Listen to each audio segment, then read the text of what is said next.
These days, you don't have to visit a gallery to see fine art on display. Local art can be found in exhibition at shopping centers and coffee bistros, and now, to an even greater extent, at airports like Victoria's YYJ. The very first image you get when you drive up to Victoria International Airport is local artist Alarian Gallant's colorful, hard-edged flowers, while inside, in the arrivals concourse, a collection of pencils hover overhead.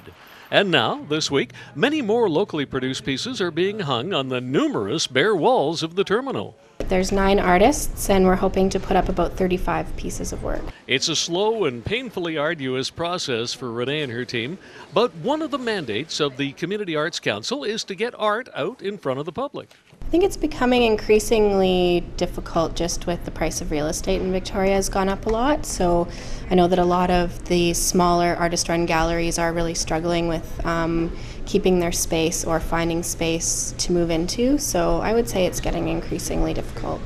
But wall space is extremely plentiful at YYJ, and the boss is happy to welcome these local pieces. Absolutely. I mean, we have wonderful vistas, but it's also nice to just be able to look at some art and appreciate it. We do it 3 times a year, and we bring in new artists. It's just a chance to showcase different artists throughout the terminal.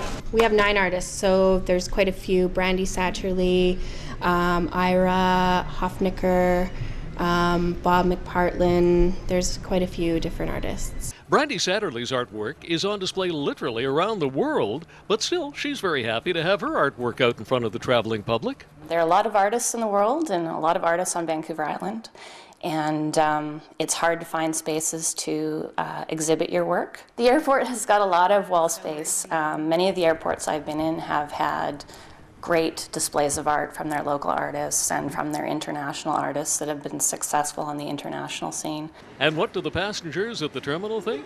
It's beautiful. Does it have a calming effect while you're waiting for the plane? Definitely, especially this piece. You seem drawn to this piece here.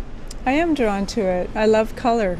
Color is my passion, and it's just a beautiful blends of colors. So while travelers hustle to retrieve their luggage, Renee and her team just carry on with that very large task of hanging and leveling fine art, which will be on display right through the winter.